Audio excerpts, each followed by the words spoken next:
voltamos com mais um bloco do Direito da Gente especial direto da Europa. Acompanhe mais atualidades sobre o direito. Desde já, eu já anuncio para os nossos telespectadores que é o primeiro de uma série de programas que nós faremos a respeito do tema, que é muito amplo e também muito atual, né?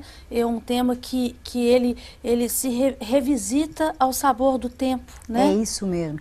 E cada um destes pontos é tão interessante que nós podemos estar discorrendo, podemos fazer um programa sobre a maternidade de substituição, só levantando aqui um véu, saber se a mãe de aluguer recebeu o embrião ou se ela foi apenas inseminada com sêmen e ela contribuiu também com o seu óvulo, fundamental para a determinação genética do património da criança. Mil e uma situações. Esta questão também que eu analiso, da chamada pós-mortem, doutora Viviane, é um dos temas mais interessantes. Saber se a criança que está efetivamente criopreservada, eu deixo só o véu levantado para um próximo programa, e eu tenho uma posição aí bem aberta, digamos assim, se a viúva que se submeteu a uma técnica de procriação medicamente assistida, antes de ser viúva, ela e o marido, só deixo esta em aberto, esta ideia, que já abordava aqui neste meu manual e neste meu livro. Se, entretanto, nas técnicas de procriação medicamente assistida, muitas vezes nós não transferimos todos os embriões para o útero.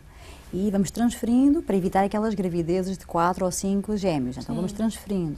Depois, se não teve sucesso, vamos pegar os outros embriões que ficaram criogenizados ou criopreservados, que são duas técnicas, duas linguagens que podemos usar, criogenizado ou criopreservado. Trocando em miúdos, o embrião fica congelado. Exatamente. Straight to the point é isso. Fica congelado. E depois eu vou buscar. E colocou-se a questão. E se, entretanto, vamos imaginar que após a primeira transferência e a mulher não engravidou, o marido, por exemplo, saindo da clínica... É atropelado. É atropelado e morre. Exatamente. E daí pós-mortem. Há ou não há o direito da viúva ir pegar o seu embrião, que é o único elo de ligação entre ela e o falecido marido, e dar à luz o filho, efetivamente. No meu entendimento, e aí eu me bati seriamente por isso, no meu entendimento, eu acho que desde que haja um projeto parental claramente definido por escrito, prévio. Por escrito. Por escrito, tudo, para evitar, senão teríamos 20 ou 30 que é interessante desta matéria, é que tem sempre um senão. Tudo Sim. Parece simples, mas não é. Porque se fosse tão linear, repare, eu podia ter 30 embriões. Então eu passava a vida transferindo e iria 30 herdeiros concorrendo à sucessão. Porque a vida é um rio de meandros. Exatamente. Então, desde que haja o tal projeto parental, claramente definido por escrito, e num país, este foi o meu argumento que fez com que eu me batesse seriamente pela transferência do embrião pós-mortem, se num país como Portugal, em que nessa altura estava sendo discutido se havia ou não havia o direito à procriação artificial. Eu não gosto muito da palavra artificial. Hoje em dia eu utilizo mais medicamente assistida. Porque a ideia de artificial dá sempre a ideia que o ser humano é artificial, que é uma coisa. Não, é uma procriação medicamente assistida, assistida pela medicina, que aliás foi a designação que utilizáramos na lei. A partir do momento em que Portugal, trocando por miúdos, permitiu que se recorresse a um dador de óvulos ou de sêmen fora do casal, isto tecnicamente tem o nome de procriação heteróloga, heteros terceiro, portanto, A está casado com B, mas o material genético, por exemplo, é de um C. Isto foi permitido em Portugal. Não estou a dizer se bem, se mal, mas estou a dizer que foi permitido em Portugal. Então pergunta-se, trocando por miúdos, será que seria lógico não permitir a esta mulher, só pelo facto de ter ficado viúva, foi a proposta que eu fiz na altura, utilizar o seu próprio embrião dela e do marido, que é o seu filho, é o seu elo de ligação. É um projeto de família. O projeto de família que ficou claramente definido. Mas aí o embrião ficava lá. E podia ser, como é permitida a heteróloga, podia ser dado ao outro casal.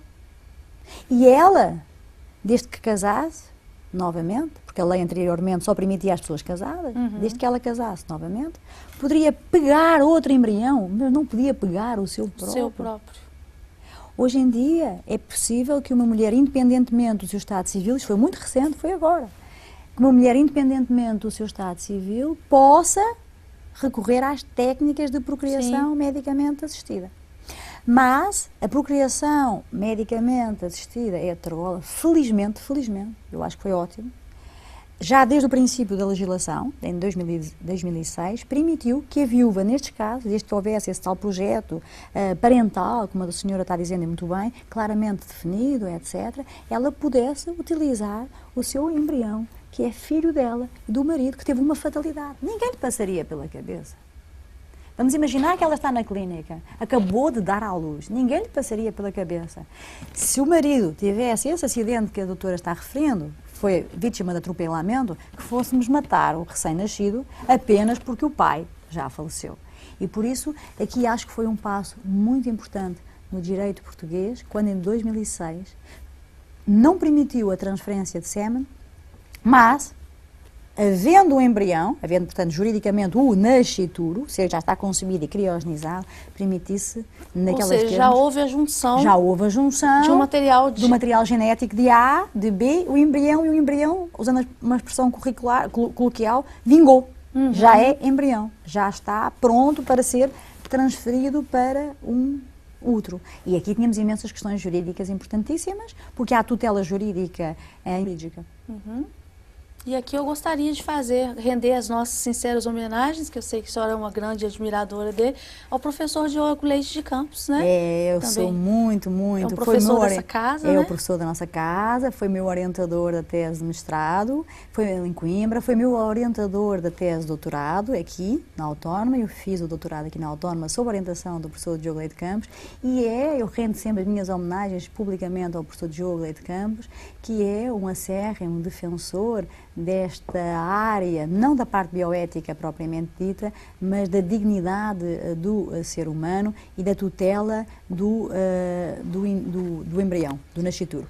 Permita-me, inclusive, ler um excerto que eu tirei, inclusive, do livro de Vossa Excelência, do professor, uma das belíssimas frases do professor Diogo Leite de Campos, que tem belos livros a respeito de direitos da personalidade, e ele defende a personalidade, né, jurídica, ele defende a personalidade jurídica desde o momento da concepção, desde o momento da fertilização. Exatamente. Ele fala, não há divergência entre a vida não nascida e a concebida. Isso é muito bonito, né? É muito bonito. Muito bonito, e o direito se curvar a estas vicissitudes da vida, né? Exatamente. Você acompanhou o programa Direito da Gente Especial Direto da Europa, apresentado pela nossa querida produtora cultural, doutora Viviane Melo, entrevistando a doutora Estela Barbas, uma das maiores especialistas em biodireito na atualidade.